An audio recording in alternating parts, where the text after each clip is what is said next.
Hello जी, नमस्कार। कैसे हैं आप सभी? उम्मीद है आप लोग बहुत अच्छे होंगे। हाँ जी, तो बताइए, आपकी गीता स्टडी कैसा चल रहा है? कितने लोग कितने चैप्टर पढ़ लिए हैं? क्या समझ में आया, क्या नहीं समझ में आया? ज़रूर कमेंट में बताइएगा।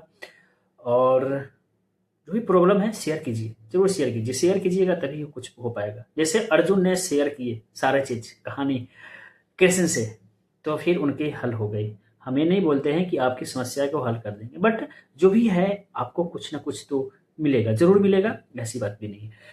तो आप अपना दुख या फिर आप अपना जो प्रॉब्लम है वो शेयर करना सीखिए कि हाँ, लेकिन आप किससे कर रहे हैं ये भी आपको ध्यान देना पड़ेगा। लेकिन कीजिए, अगर नहीं भी सुन रहा है ना तो आप करके देखिए। नहीं भी अगर कोई सुनेगा या फिर अगर नहीं भी अगर आपको कोई रिस्पॉन्स देगा ना, फिर भी आपका ना कुछ प्रॉब्लम है जो कमेगा। ये नहीं, लेकिन हाँ, अगर आप ये सोच लीजिएगा कि हम जिसको बोल रहे हैं वो हमको इग्नोर कर रहा है या फिर नहीं सुन रहा है, तो फिर आपका और बढ़ जाएगा। तो ये आपके ऊपर है। ये सोचना बहुत बड़ी बात है। ठीक है? तो बहुत बढ़िया। उम्मीद है कि आप लोग अच्छे से पढ़ाई करते होंगे, अच्छे से समझते होंगे और भी लोगों को जोड़िए, काफ़ी लोगों तक पहुँचाइए, सभी लोगों को बोलिए। अगर आप अपने फैमिली में पढ़ रहे हैं, अगर वो नहीं समझ रहे हैं तो उनको भी बोलिए। और अपने दोस्त हो या फिर सभी लोग को जो भी मिल रहे हैं उनको बोलिए कि ये पढ़ना बहुत ज़रूरी है। क्योंकि पढ़ेंगे, आपके देखिए सिंपल सी लॉजिक है, अगर आप अच्छे हो जाएँगे ना और आस-पास के जब बुरे हैं ना तो फिर आप कुछ भी कर लीजिए, आप भी वही है। सिंपल सी लॉजिक है। अगर आपके आप अच्छे हैं, उसके बाद आपके वातावरण भी अच्छे हो जाएँगे ना, तो आप बहुत गर्व महसूस करेंगे। नहीं तो आप छटपटा कर रह जाएँगे, क्योंकि आपके पास उड़ने की ताकत है, लेकिन कोई आपको उड़ने नहीं दे रहा है। तो ऐसा क्यों ना करें कि सभी को उड़ा ले साथ में, तो फिर बहुत मज़ा आएगा। ये करिए, बहुत अच्छा आएगा, बहुत आनंद आएगा ये चीज़ आपको शेयर करने में भी। और एक-दूसरे से भी अगर आप ये चीज़ बताते हैं, प्रॉब्लम शेयर करते हैं, तो फिर उनको भी एक कॉन्फिडेंस जगेगा। तो ये होती है गीता की ताकत। और गीता में भी यही कहा गया है, कृष्ण जी भी यही कहते हैं कि पहुँचाइए। ये मैंने आज पहली बार नहीं बोला है, ये कई वर्षों पहले बोला है, लेकिन लोग धीरे-धीरे इसे खत्म कर दिए हैं। अब है जो तुमको बता रहे हैं, अब फिर लोग यहीं से आगे बढ़ेंगे। फिर क्या हो गया था? फिर धीरे-धीरे खत्म हो गया है। तो अब हम लोग के जो बारी है, हम लोग को एक मौका मिला है कि इस चीज़ को आगे तक बढ़ाएँ। तो इसमें बहुत बड़ा सहयोग दीजिए, जम के दीजिए, फिर देखिए कि आपका मनोबल कैसा बढ़ता है और आपकी ताकत कैसा बनता है ना? चलिए, आज का जो क्लास है ना, ये आपको कंबाइंड क्या है, जिसमें कंबाइंड इसलिए रखते हैं ना कि ताकि आपको समझ में आए। ठीक है? इससे आपका इच्छा जगेगा। हम ये नहीं बोल रहे हैं कि आप मेरे देखकर ही आपको समझ में आ जाए।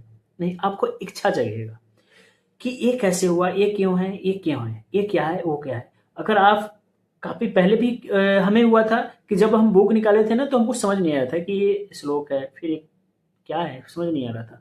इससे क्या होता है ना कि आपको जब कहानी में आप बंधेंगे ना, धीरे-धीरे समझ में आएगा कि हाँ, ये मेरे लिए है। और आपको धीरे-धीरे अपने अंदर एक फ़ील होगा, वो महसूस होगा, वो एहसास आएगा, ये मेरे प्रति ही बोला जा रहा है, ये मेरी कहानी ही कहा जा रहा है।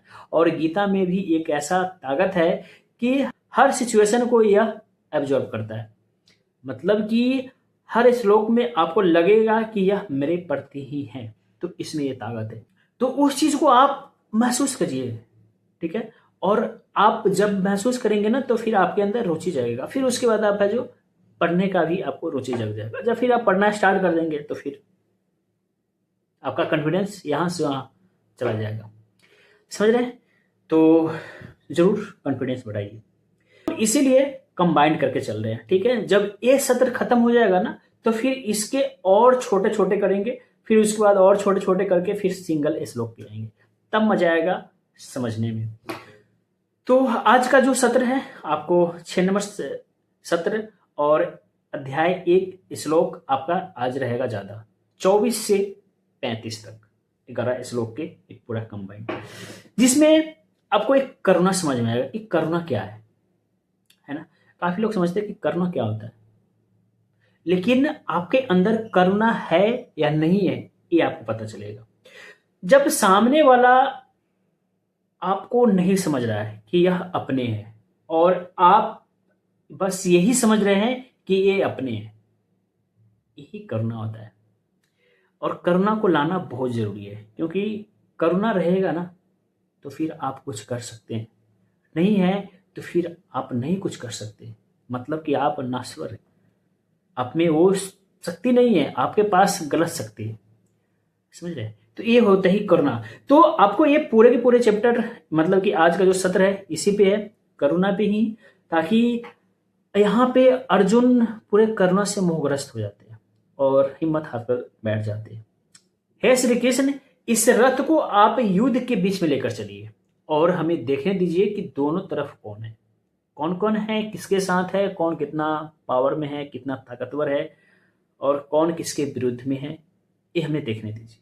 श्री कृष्ण कहते हैं तथास्तु, और रथ को लेकर बीच में रख देते हैं और कहते हैं हे पार्थ, आप सामने देखो एक कौरव को। फिर उनको नजर कौरव पड़ता है, किनको? अर्जुन को।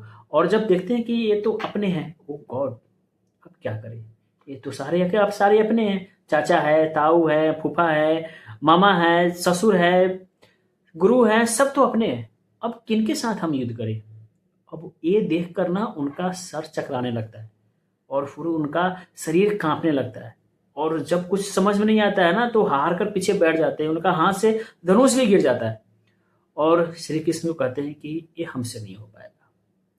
यही है करुणा, कि सामने वाला आपसे लड़ने के लिए पूरे के पूरे तैयार है, वो नहीं देख रहा है कि ये आपका अर्जुन है कि कौन है, लेकिन आप बस यही देख रहे हैं कि ये तो अपने हैं, अब इनके साथ कैसे युद्ध लड़े, कैसे इनके साथ हम इनको मारकर हम विजय प्राप्त करें। और यही सोचकर उनका सर चकराने लगता है और शांत होकर बैठ जाता है।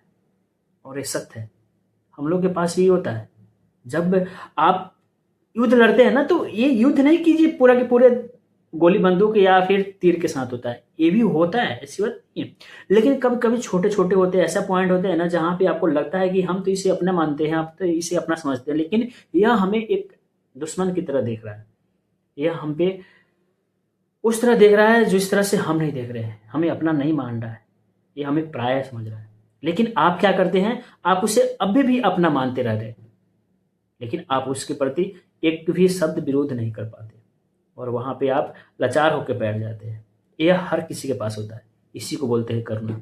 फिर यहाँ पे श्री कृष्ण कहते हैं कि हे पार्थ, आप टेंशन मत लो, इस प्रकार युद्ध की इच्छा रखने वाले अपने मित्रों तथा संबंधियों को अपने समक्ष उपस्थित होकर मेरा शरीर कांप रहा है, मेरे रोंगटे खड़े हो रहे हैं, मेरा धनुष हाथ से गिर रहा है, मैं यहां अब अधिक खुद खड़ा रहने में असमर्थ हूं, मैं अपने आप को भूल रहा हूं और सिर चकरा रहा है। हे कृष्ण, मैं इस युद्ध में अपने ही लोगों को वध करके न तो विजय चाहता हूं और न ही राज्य या सुख की इच्छा। हमें राज सुख अथवा इस जीवन से क्या लाभ मिलेगा, क्योंकि जिन सारे लोगों के लिए हम उन्हें चाहते हैं, हित चाहते हैं, वही इस युद्ध में खड़ा है। समझ रहे? हमारे गुरु, पिता, माता, ससुर, अन्य सभी संबंध मेरे सामने खड़े हैं, अपने प्राण देने के लिए खड़े हैं, तो फिर उनके साथ हम युद्ध कैसे लड़े, उनको हम कैसे मारे, इन सबको मारकर हमें क्या लाभ मिलेगा? भले ही मुझे क्यों न मार डाले, मैं इन सबों से लड़ने को तैयार नहीं हूं, भले ही बदले में मुझे तीनों लोग क्यों न मिल जाए, और इस पृथ्वी लोग के तो बात ही छोड़ दीजिए। धृतराष्ट्र के पुत्रों को मारकर हमें क्या प्रसन्नता मिलेगा, इन्हें मारकर हमें पाप ही तो मिलेगा, और इसी को बोलते हैं करुणा, जो सब में नहीं होता है। समझ रहे? इसी के बाद श्री कृष्ण और अपने गहराई को समझते हैं अर्जुन की तरफ से, जिसमें एक चैप्टर और बाकी है जो कि आपको नेक्स्ट वीडियो में आएगा। उसके बाद ये प्रथम अध्याय खत्म हो जाएगा, उसके बाद फिर अपना कृष्ण ने सारे योग प्रक्रिया जो अर्जुन को बतलाते हैं वो आपको समझ में आएगा। तो कैसा लगा वीडियो? उम्मीद है आप लोग बहुत अच्छा लगा होगा, और वीडियो को लाइक भी कर दीजिएगा, कमेंट भी कर दीजिएगा, और अपने ग्रुप में शेयर भी कर दीजिए, ताकि उन लोगों को भी समझ में आए और वो लोग भी गीता से जुड़ सके और समझ सके, और उनको भी मनोबल बढ़ने दीजिए, ताकि सबका साथ सबका विकास, इसी में भलाई। बहुत बहुत धन्यवाद, मिलते हैं फिर नेक्स्ट वीडियो में, तब तक के लिए नमस्कार, जय श्री कृष्ण।